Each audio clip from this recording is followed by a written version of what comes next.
This is episode 693 of the Rio Grande Foundation's Tipping Point, New Mexico. I'm Paul Gessing. And I'm Wally Drangmeister. I'm president of the Rio Grande Foundation, New Mexico's free market think tank. You can find out more about the foundation at riograndefoundation.org.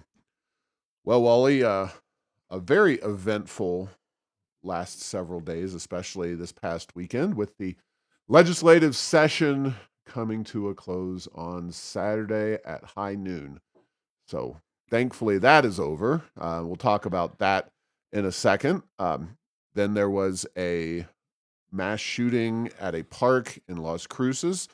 More juveniles that are caught up in that caused that situation.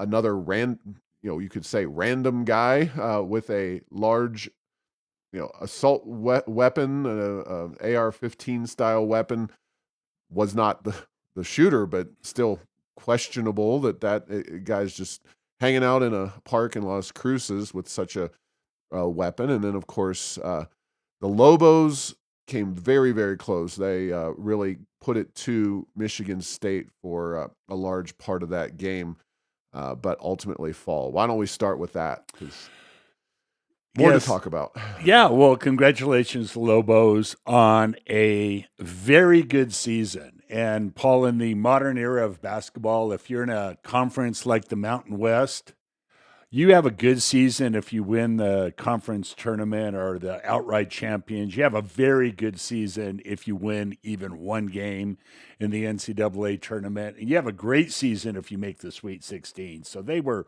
right on the cusp, but they just ran out of gas a little bit. And, it's one of those not as many upsets in this year's NCAA as we've grown accustomed to in the past. But the Lobos had a very good season, and we'll see. So it's one of those things that when you are now the talk, who will be back, because this is modern basketball, and so if you between the transfer portal and NIL, name, image, and likeness money. You don't always know who your team is going to be next year, much less your coach. But to the extent they keep some of the underclassmen coming back, they have a good core to build around, and we'll see how that all works out going forward. Yeah, and we could easily turn this entire episode into a sports talk episode, but yeah, do they need more movement on their half court offense? And the answer is yes, they do. But I digress. Definitely questions about whether Coach Pitino will be back or moving on to another job, and also with the NIL and the ability for players to transfer and get paid. That's going to be a challenge to deal with as well.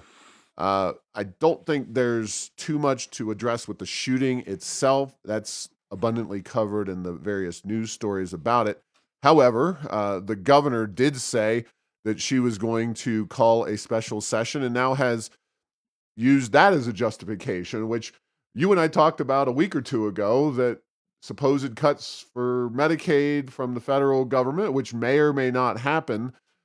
Certainly, I think they should happen, but I, as much as the liberals would like to believe that I have some magical ability to implant ideas into Donald Trump's brain, the reality is he's going to either do or not do whatever he does. But I think it is fair to say that if the governor calls a special session, she's going to target guns more than crime. Nothing was done with children and young adults, young people, regarding crime during the legislative session that really, I think, is going to be impactful. But are you betting on a special session? Do you think it'll happen? And if so, is it going to be guns? Is it going to be crime? Is it going to be Medicaid? I know your crystal ball may be a little rusty, but what do you think? Well, she likes special sessions, our governor does. Absolutely. She loves them. Here's the thing, though. Man, she had the worst special session in my memory, and I won't call it the worst special session in the history of the great state of New Mexico, but it probably was. And if she doesn't have her act together regarding some agreement with good numbers of legislators and the leadership of the House and the Senate with regard to what bills uh, might be worthy to work on and get their agreement going forward. And she just calls another special session. Boy, I don't know. That's a mighty risky one. And regarding Medicaid and all of that, way, way, way premature. But I'm not sure there's anything they can do, as you say, to head off what's coming from Washington. But they're going to have to deal with it if and when it comes. But I don't see anything that you could do preemptively or ahead of anything coming out of Washington that would have any impact. And many of the things they could do probably make it worse.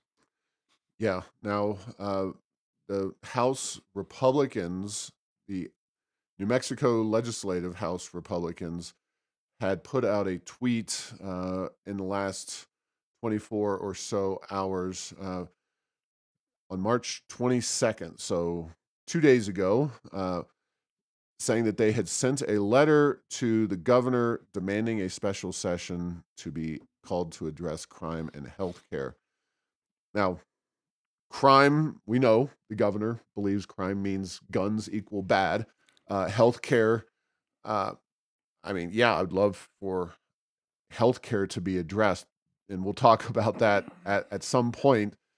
But I I really have problems with a House minority or the minority party in the legislature with a governor of the minority party of the other party calling for a special session. It seems like uh, the opportunity for the Democrats to push bad bills that Republicans don't like is way more likely to happen than the opportunity for good bills to pass on these topics. Your thoughts? Yeah, that is an excellent point. And then Paul in this tweet, and believe me, it's tough at times to write a bill based on a tweet. But was there any definition around what they would do? Did they talk about malpractice reform? Did they talk about the trial lawyers? I suspect they didn't. But if they did, they are right in that would be a good thing. But as you say, it's one of those things. Once Pandora's box is open and you're in a special session, uh, great ideas and bills that you think would be good can be amended in a heartbeat and turn the other way and come back to bite you big time and bite the state of New Mexico for that matter. Yeah, because you can, as a governor, call the session about what you want, and it's a subject matter thing. It would be healthcare or something relating to that, and then it would be up to the majority Democrats to really call the shots on a lot of those. And uh, you would presume that they would have something baked behind the scenes in preparation for the special session. We've seen that Again, not until happen this once. last session. Yeah. So, and I don't know if they can bake anything. Can that group get along enough to move something forward? Anything forward, much less something that would actually help New Mexicans? I don't know at this point.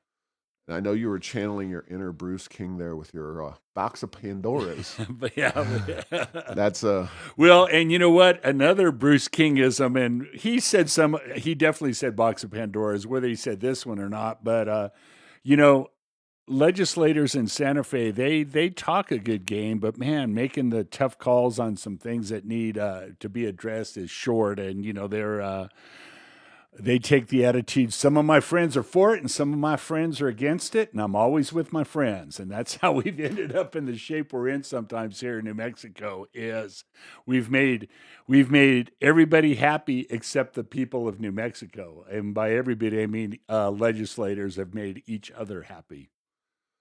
all right. Well, we are going to um, we're going to do this particular show with an eye towards bills that passed this session.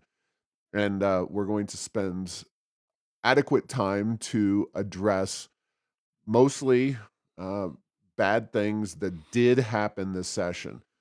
It is something that we always take care to talk about at the Rio Grande Foundation bills that didn't happen, that should have happened, or ideas that were introduced that were never introduced. But simplest, most straightforward at this point is bills that we don't like that passed this session. And the most timely one of those was HB 14. Now, flip on the Wayback Machine, and last week you and I talked about the lack of a tax bill. Well, surprise, surprise, we wound up with a tax bill, and it was HB 14. Now, to set the stage, because these tax bills are always the most complicated bills in any given session. So HB 14 was originally a refundable tax credit specifically for low-income New Mexicans. Yeah, New Mexico earned income tax Yes. credit. Yeah. And by refundable, that means that money can be given directly to the individual collecting that benefit from the state of New Mexico. So it's not a tax cut. It is different and not as good. Then it was paired with a tax increase on alcohol and a tax increase on oil and gas. And then it became, so after that, then there was a number of tax credits, journalists, other emergency people, personnel. There's all kinds of kind of smorgasbord of oddball tax credits added into this legislation. And then it looked like it was going to die because there was disagreement. The Senate had pulled out the tax on oil and gas, and it looked like there was possibly an impasse. Now, setting the stage real quick, when the governor and the Legislative Finance Committee put together their budgets at the beginning of the session, if they have the intention of reducing taxes on net, they will put that in their budget. So-called tax expenditure, right? Neither the governor nor the legislature put anything relating to that in their budget. So the oil and gas money was going to be used to pay for a lot of these tax credits because they hadn't put any reductions in taxes in the proposal. Rio Grande Foundation did not like the oil and gas tax, nor do we like the alcohol tax. We are a state that is awash in resources, has a $3 billion budget surplus, not a fan of raising taxes.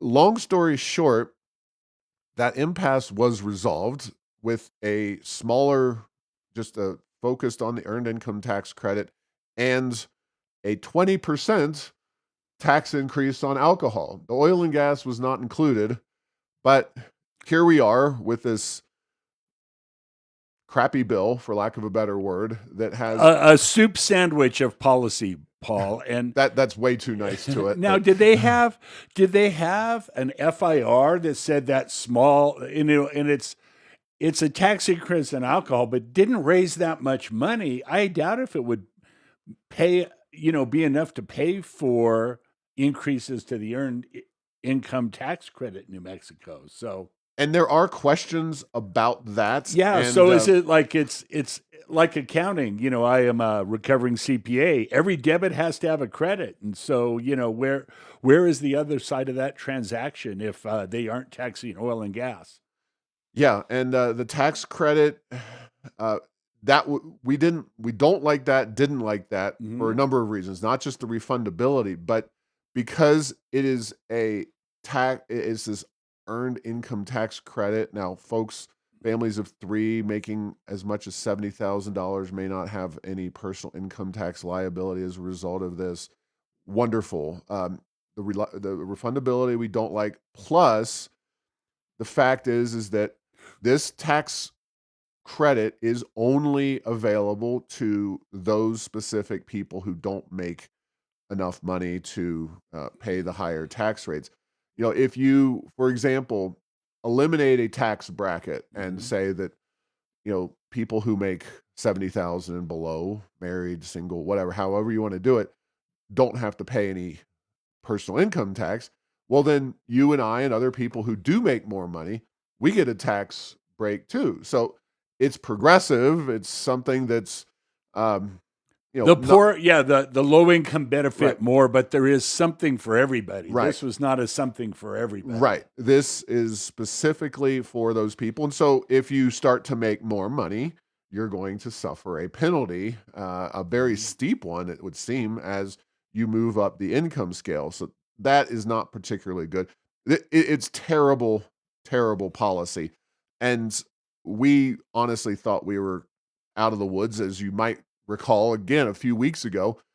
HB 417, a separate alcohol tax proposal, was killed on a tie vote in committee. And I said at the time, it may be dead, but they have a tendency to bring these bad ideas back. Now, the alcohol tax, as put into this bill, was never debated specifically on the House floor, Senate floor, committee, nothing. There was no bill, nothing along these lines. Anyway, very frustrated and angry about HB 14. And I think making it worse is that, at least on the Senate side, there were Republican fingerprints on this particular issue. So it wasn't, it's one thing for Republicans to not have the numbers and get rolled by Democrats who are just hell bent on bad policy making, but there were, and I'm waiting to find out more details on exactly why this was done, but specifically Senate Republicans had something to do with this. Now, I don't know what the floor votes, if there were specific floor votes on each of these bills, those will be included in our Freedom Index, but because they're not actually put forth on the legislative website, they are tentatively not in the Freedom Index. We're working to finalize our data there, but this is one specific issue that we really need to address. And and then was HB 14 basically finalized with a conference committee, Paul, where, they had a conference committee, but ultimately they have to vote on it. Both floors. But there was no debate. Right. It's one of those that it just happens. So right. It's the Wizard of Oz. Pay no attention to the man behind that curtain. Just vote yes or no. Yeah. So that's really frustrating. Now on a good-ish, HB 65. Now this technically is not going to happen, but it was passed unanimously, I believe, in both houses. This is to preserve the rural district's ability to do the 4-day school week and not have the governor force the 5-day week on them. There was a veto override passed unanimously in the House to override the governor's veto. So the bill was passed in both houses to say 4-day school week, copacetic with us, the legislature, goes to the governor vetoes it. The House comes back unanimously overriding it. The Senate did not override it in time. You're getting down to the final hours of the session. So unfortunately, they did not override it at this point. In time.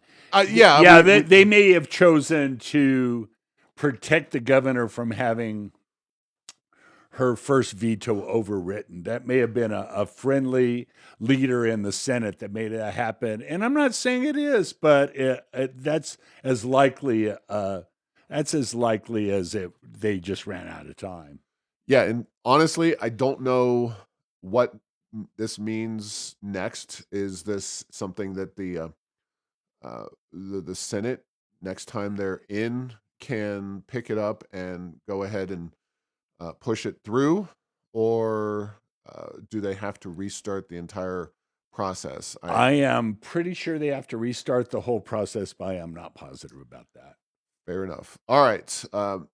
Bills that happen, and that almost happened, but this is one that we tracked along the process. Industrial revenue bonds are a form of economic development subsidy. It's basically an exemption from property taxes. HB 6 was passed by both houses to require companies that have received industrial revenue bonds, so this incentive that they have to pay prevailing wage laws for workers on public works projects. So basically, if now you're building a new factory or something with the benefit of no property taxes on that and taxes not paid on that in the form of GRT, you are now forced to pay prevailing wage law. So you're defanging the benefits of your own economic subsidy, which will then only make businesses say,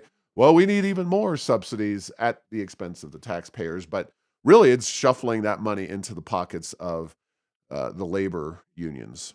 Yeah, and Paul, this is a very misnamed bill. It's project minimum wage. It's not really minimum wage. They should have called it project prevailing wage, which Right. is in New Mexico known as Little Davis Bacon, which is the New Mexico version of a similar law.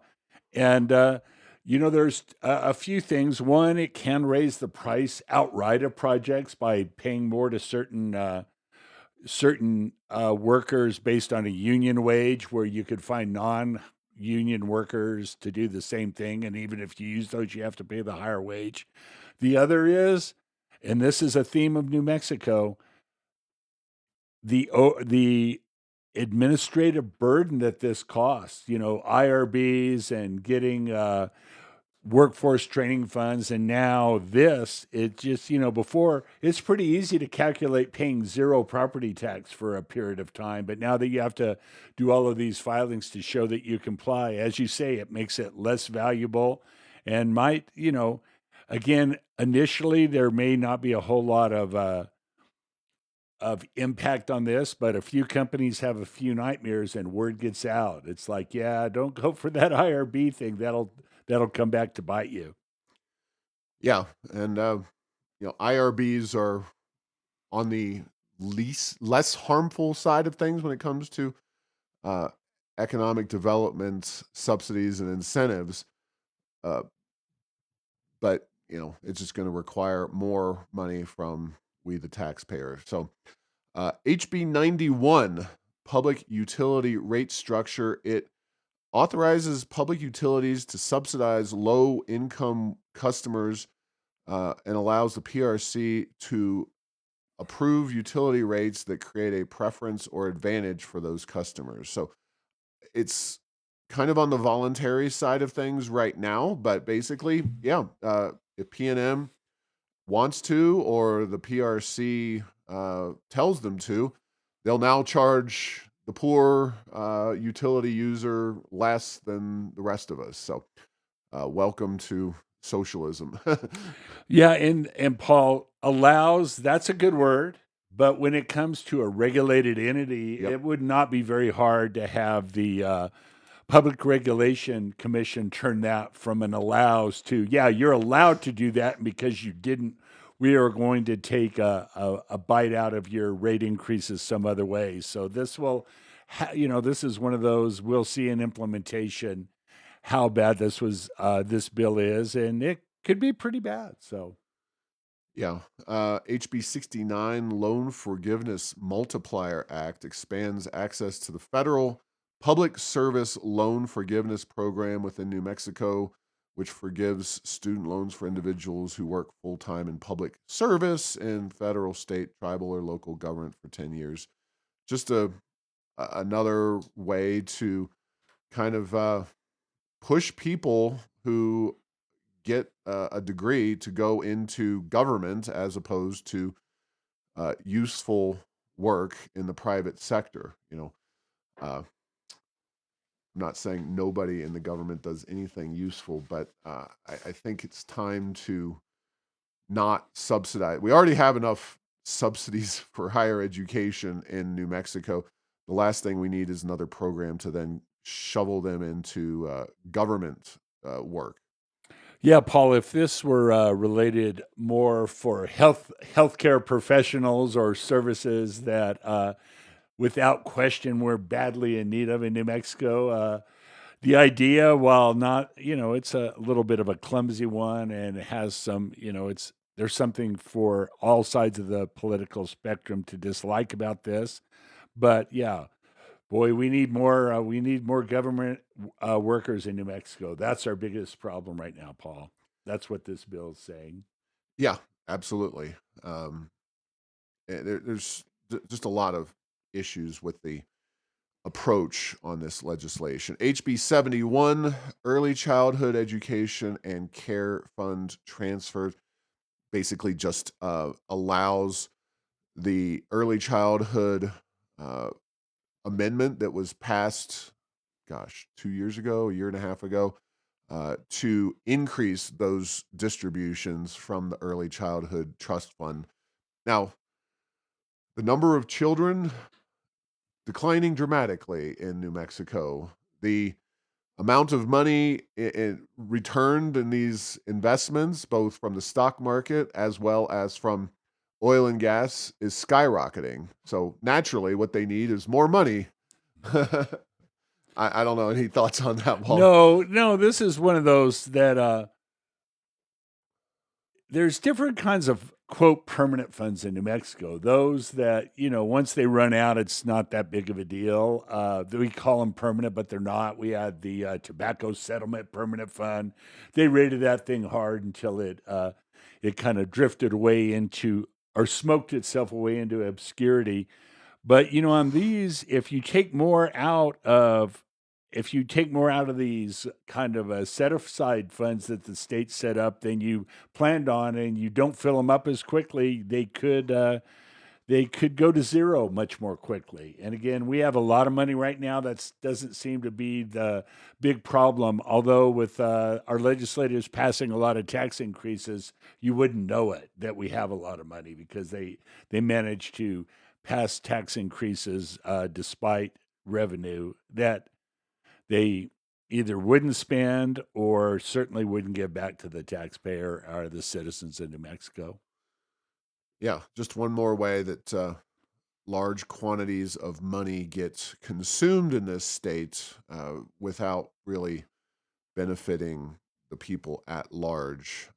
Early childhood, pre-K, etc. Studies have shown that not particularly effective, and I can only imagine that how much opportunity there is for that money to be disappeared in ways that benefit the folks managing these facilities as opposed to the kids who are supposed to benefit, even if they're not particularly going to benefit from what's being offered. And even the governor called it daycare, constitutional right to daycare during her State of the State address.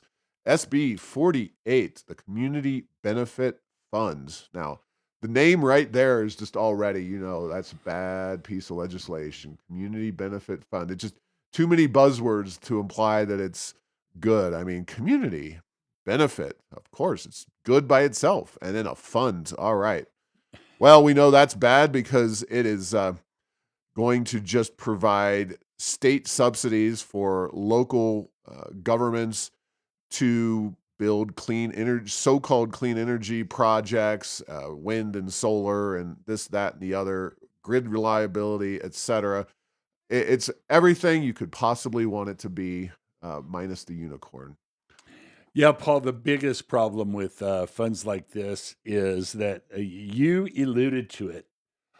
Everyone sees this bill are solving their own little problem that voted for it. And the amount of money and the lack of focus makes that almost impossible. But now we have this fund. We have a lot of funds in New Mexico, Paul, and now we have another one. Yeah, and of course, local government may say, well, we really can't afford this. It's not our highest priority. Gee, we might, use this money to hire police or whatever. But then they say, oh, well, but the state of New Mexico's got free money sitting out there, so we might as well take advantage of that.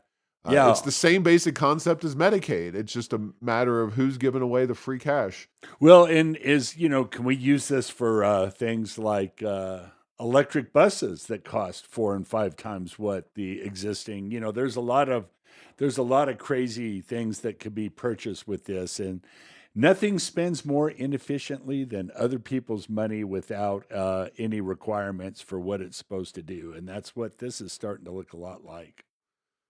Yeah. Um, so let's see. HB 64 provides in state tuition and access to financial aid to students, regardless of immigration status, who attended high school in New Mexico for at least a year. So, yeah, I mean, immigration policy aside, the idea is now we are, as a state, providing another subsidy to folks who, you know, arguably don't even belong in the country, and I think that is a real problem. We spend so much money on higher education, subsidizing it, free college for many, yet another handout and giveaway courtesy of New Mexico's taxpayers. Yeah, and Paul, this is, I believe, was one of the bills that the progressive core of the legislature talked about at the beginning of the session. Is they're going to put Trump-proof New Mexico, and that's high-minded talk. And this is one of the few things I think that came out of that. Yeah, and Oh, SB. by the way, Oh, it go ahead. doesn't Trump-proof New Mexico. So if you get deported, it doesn't matter what you're doing. The It's hard process. to Trump-proof or Biden-proof or Oh well, yes, Obama-proof. it's hard to federal government proof Yeah, your state. That's for especially. I sure. mean, the way we, naturally, like anything. Gosh, give us at the Rio Grande Foundation a shot to Trump or Biden or Obama, or you pick it, Trump-proof New Mexico, and yeah, we'll take you down a path where we use this oil and gas surplus money and combine that with limiting spending growth and really restraining government and our reliance on federal dollars. I mean, New Hampshire is a state that doesn't have nearly the amount of reliance on federal dollars that New Mexico does. Not that they're going to necessarily bail and leave the union anytime soon, but New Mexico is among the very most dependent states. There's no Trump proofing or federal government proofing a state that relies as heavily on the federal government as we do. No, well said. And yeah, if you want to be Trump-proof, is stop having so many government programs implemented in your state, and stop having so much public land. So that's all it would take to do it. And we know that neither one of those probably can, much less will happen. Well, we would love to talk about the federal land Oh situation, no, but I'm not saying that it hasn't been discussed. yes, but we are heavily in federal in terms of our land that we have in New Mexico, and of course, some of that I think a lot of conservatives would say, yeah, we need some of that. The Air Force has 3 bases here because we have a lot of days for flying and blue skies and good conditions for that, wide open spaces, White Sands Missile Range, and of course the labs for various reasons. And then there's a lot of federal spending, Medicaid and others that I think we would generally not be so excited about. But uh, SB 23, that's the royalty rates bill. It looked like it was kind of stovepipe from the beginning of the session, the way it was being treated, especially George Munoz, who I appreciate his moderation and his willingness to buck the progressives on paid leave and HB 11, but from the outset, you just knew that SB 23 was, which increased those royalty rates, that was going to be his priority. It just seemed like that from the beginning, and it did wind up passing, and I am very confident that the governor will sign it. Yeah, and it is interesting, Paul. The state trust lands are administered by the New Mexico State Land Commissioner. And that one and same announced her run for governor of New Mexico, and so it'll be interesting to see.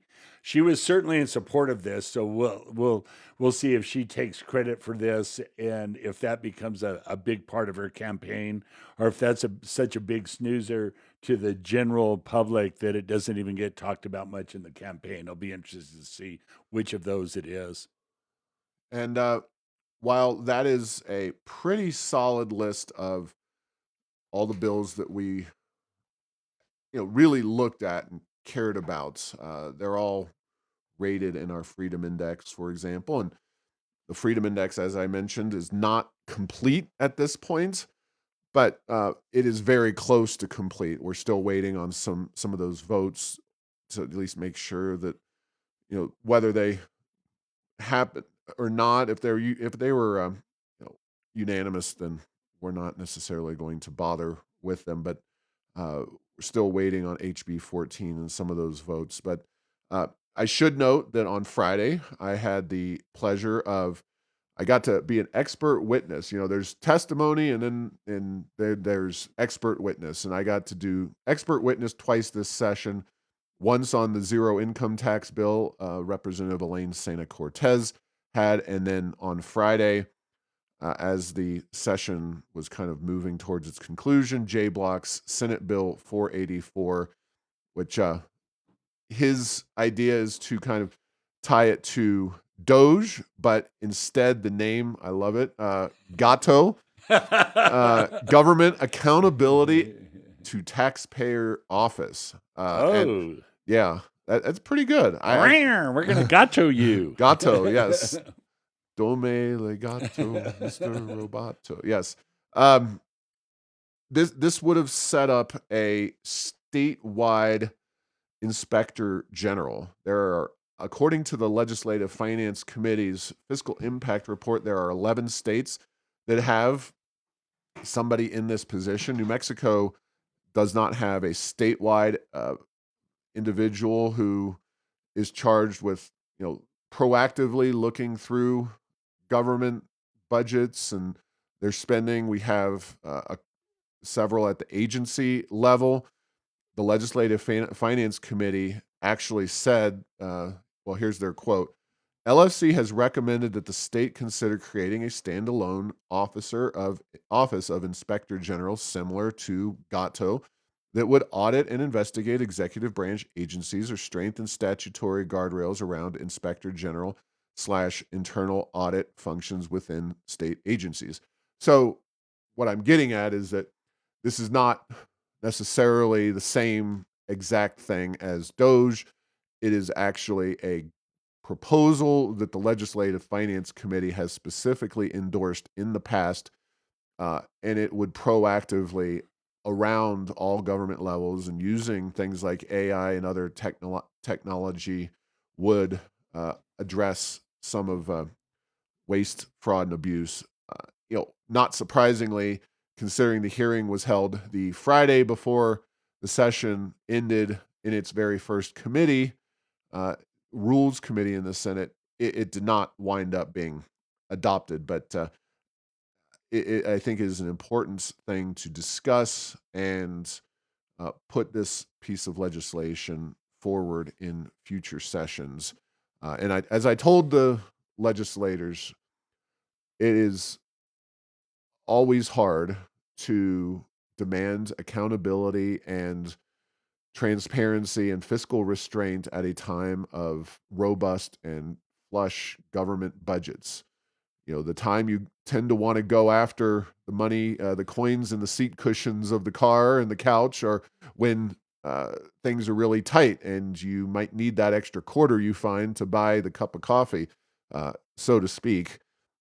New Mexico is not in that position. But on the other hand, Willie Sutton, the famous bank thief back in the 30s, said, when responding to a question of why do you rob the banks, he said, well, that's where the money is. Well, New Mexico's budget is definitely where the money is. And SB 380 or 484 would be a move in the right direction on this kind of waste and abuse. So, Yeah, and Paul, we have the state auditor, and somebody said, well, we have a state auditor. Yeah, the state auditor really isn't what you think it is. It has limited ability to address things like conflict of interest, employee fraud, employee theft, procurement problems, but it's not the sort of entity that says, is this program even worth doing? Is it being effective? Could we do things a lot better?